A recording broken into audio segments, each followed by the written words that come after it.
रोशनी रसोई में खड़े होकर अपने बॉयफ्रेंड अर्जुन से वीडियो कॉल पर बात कर रही थी कि तभी उसकी माँ उर्मिला वहाँ आती है। हे राम, इस लड़की ने सारी सब्जी जला दी। मैंने इसे गैस बंद करने भेजा था और इस लड़की को देखो वीडियो कॉल पर बात करने की पड़ी है। ओ सॉरी माँ, मैंने ध्यान नहीं दिया, मैं भूल गई। ध्यान देगी भी कैसे, सारा ध्यान तो तेरा उस सुमित्रा के बेटे अर्जुन पर रहता है।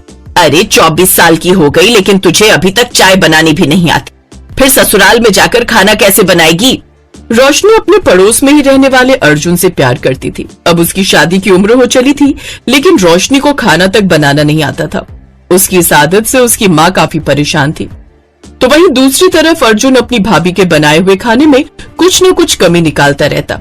ओफो, ये क्या भाभी, आज फिर से आपने इतनी पतली दाल बना दी, इसमें इतना पानी डाल दिया। अगर ऐसा ही है ना देवर जी, तो अब ब्याह करके अपने लिए कोई बीवी ले आओ, वही आकर बनाएगी तुम्हारे लिए बढ़िया बढ़िया पकवान। सुमन गुस्से में अंदर चली जाती है। ओफो अर्जुन, तू अपने मुंह पर कंट्रोल नहीं कर पाता ना, बेचारी को बेकार में ही सुना दिया। और ठीक ही कह रही है वो, अगर तुझे अच्छा खाना खाना है ना तो शादी कर ले, मैं तेरे लिए लड़की ढूंढना शुरू कर देती हूँ। उसकी जरूरत नहीं है माँ, लड़की मैंने देख ली है, यहाँ 4 घर छोड़कर ही रहती है। वो अपनी उर्मिला आंटी की बेटी है ना, रोशनी। हे भगवान, तुझे वही आवारा लड़की पसंद आई, जब देखो तब तो वो बाहर घूमने जाती रहती है, तो फिर घर कब संभालेगी। माँ आप जैसा सोच रही है ना, ऐसा कुछ भी नहीं है। वो बहुत समझदार और संस्कारी है। मैं तो कहता हूँ आप मेरी शादी उससे करवा दो, और उससे नहीं करवाओगी तो मैं किसी और से भी नहीं करूंगा। फिर क्या था, सुमित्रा देवी को अपनी बेटी की जिद के आगे झुकना ही पड़ता है और वो रोशनी से उसकी शादी करवा देती है और ब्याह कर रोशनी अपने ससुराल आ जाती है। अगले दिन उसकी पहली रसोई होती है जिसमें उसे हलवा बनाना होता है, तो वो कलाई में दर्द का बहाना बनाकर हलवा अपनी जेठानी से बनवा लेती है। इस तरह उसकी पहली रसोई की रस्म तो निकल जाती है लेकिन अंदर ही अंदर रोशनी घबरा रही थी। हे भगवान, मैं घर का बाकी सारा काम देख लूंगी, बस कोई मुझे खाना बनाने के लिए ना कहे बस। एक रोज उसकी जेठानी, रोशनी चलो जाओ रसोई में जाकर सबके लिए खाना बनाओ, कुछ ही देर में सब खाने के लिए आते ही होंगे। अच्छा तब तक मैं दूसरे काम निपटा लेती हूँ, किसी चीज की जरूरत होगी तो मुझे बताना। हाँ, चलो इसी बहाने मुझे भी आज रसोई से छुट्टी मिल जाएगी। ये कहकर रोशनी की जेठानी सुमन वहाँ से चली जाती है। रोशनी रसोई में जाती है तो उसे कुछ भी समझ नहीं आ रहा होता। फिर वो घबरा कर अपनी माँ को फोन लगाती है।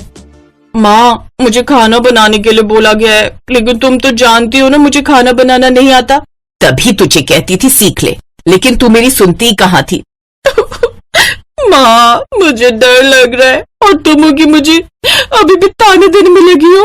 अच्छा चल, अब अपने मगरमच्छ के आंसू बहाना बंद कर, मैं ही कुछ देर में खाना बनाकर तेरे घर के पीछे आती हूँ, तू रसोई की खिड़की से खाना पकड़ लेना। कुछ देर बाद उर्मिला खाना बनाकर ले जाती है और रसोई की खिड़की से रोशनी को पकड़ा देती है। Oh thank you so much माँ, तुसी ग्रेट हो, I love you I love you I love you. अच्छा चल, अपना ध्यान रखना, मैं चलती हूँ। कुछ देर बाद रोशनी सबको खाना बनाकर परोसती है तो इतना टेस्टी खाना खाकर उसकी सास उसकी खूब तारीफ करती है। बिल्कुल ठीक कहता था तू अर्जुन, रोशनी बहू तो बहुत अच्छा खाना बना लेती है, नहीं तो बड़ी बहू से तो आज तक इतना अच्छा खाना नहीं बना। बड़े ही अजीब है मेरे ससुराल वाले, जिस थाली में खाते हैं उसी में छेद करते हैं। आज तक इतने सालों से मैं इन्हें बनाकर खिला रही हूँ तो मेरी तारीफ तो एक बार भी नहीं की। ठीक है माँ, अगर ऐसी बात है तो आज से सुबह शाम की रसोई रोशनी संभाल लेगी और खाना वही बना देगी और घर के बाकी काम सुमन देख लेगी। हाँ बिल्कुल सही कहा तूने, वैसे भी अब घर में 2-2 बहुएं हो गई हैं तो वो अच्छे से सब संभाल लेंगी। छोटी बहू तू कल से रसोई संभालेगी और बड़ी बहू तू घर के बाकी सब काम करेगी। अपनी सास का ये फरमान सुनकर तो रोशनी हैरान ही रह जाती है। फिर रात को वो अपने कमरे में बैठकर सारी सच्चाई अपने पति को बता देती है। यही सच है अर्जुन, वो सब खाना तो माँ ने बनाकर भेजा था। सच तो ये मुझे खाना बनाना बिल्कुल भी नहीं आता। अब माँ जी ने रसोई की जिम्मेदारी मुझे सौंप दी, लेकिन मेरी तो ये भी समझ में नहीं आ रहा कि मैं खाना बनाऊंगी कैसे। ओह गॉड रोशनी, ये तुमने क्या किया?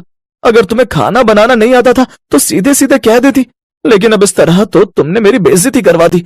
मैंने तो घर में सबसे तुम्हारी इतनी तारीफ कर दी थी, लेकिन अब मैं क्या ही करूं?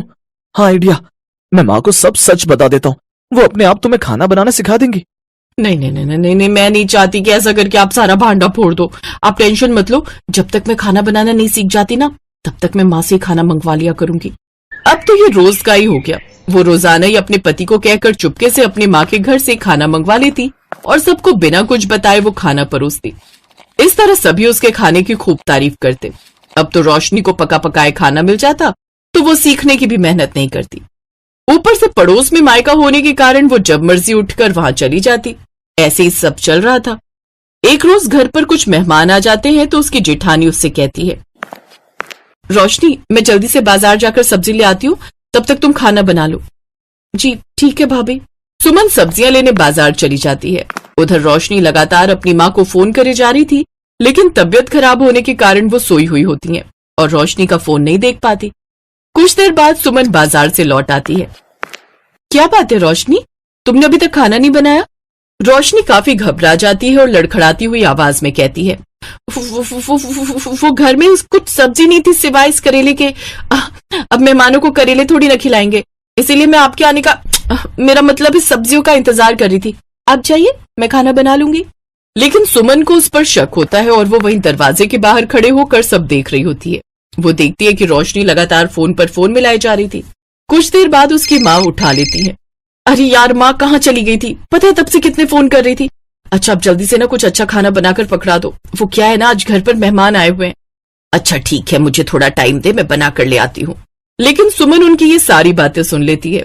कुछ देर बाद रोशनी की माँ रसोई की खिड़की से उसे खाना पकड़ा कर जाती है। ओह, तो ये सारा माजरा है। देवरानी जी अपनी माँ के हाथों का स्वादिष्ट खाना हमें झूठ बोलकर खिलाती रही। अब इसका भांडा तो मुझे फोड़ना ही होगा। उस वक्त तो सुमन किसी से कुछ नहीं कहती, लेकिन अगले दिन वो जानबूझकर अपनी सास को रसोई में बुला कर लाती है। माँ जी, आप ना बहुत ही अच्छे राजमा बनाते हो, आप हमें भी वो रेसिपी बता दो ना। आज रात के लिए हम राजमा चावल बनाकर तैयार करते हैं। अच्छा ठीक है, मैं बताती जाती हूँ, तुम बनाती जाओ। ओह नो, अब ये दोनों रसोई में ही खड़ी रहेंगी तो फिर मेरा क्या होगा? अरे छोटी बहू, किस सोच में पड़ गई? चल चावल पकाने रख दे एक तरफ। रोशनी घबरा जाती है और फिर वो कुकर की जगह कढ़ाई निकालती है और उसमें कच्चे चावल बिना पानी के ही पकने को रख देती है। अरे ये क्या बहू, अनाड़ियों की तरह क्यों खाना बना रही हो? फिर वो रोने लग जाती है और अपनी सास को सब सच बता देती है। माँ जी, मैं तो ये खाना अपने पड़ोस के मायके से अपनी माँ से मंगवाती थी। सच तो ये है कि मुझे बिल्कुल भी खाना बनाना नहीं आता। देखा माँ जी, आप जिसकी इतनी तारीफ करते थे उसे तो ठीक से गैस तक जलाना नहीं आता। इसने अपने पड़ोस के मायके का खूब फायदा उठाया है अपनी माँ से खाना मंगवाकर। और आप हो कि आप तो बस मुझे ही ताने देते रहते थे। अपनी जेठानी की बात सुनकर रोशनी रोने लगती है। तभी उसकी सास अपनी बड़ी बहू से कहती है, तू चुप कर, जब तेरी शादी हुई थी तो तुझे कौन सा खाना बनाना आता था? तूने भी तो बाद में अपने मायके जा जाकर ही धीरे धीरे सीखा था। और रोशनी बहू, इसमें रोने वाली कौन सी बात है? आज से मैं तुम दोनों को खाना बनाना सिखाऊंगी। अब सुमित्रा अपनी दोनों बहुओं को खाना बनाना सिखाती है। कुछ ही दिनों में दोनों बहुत अच्छा खाना बनाना सीख जाती हैं।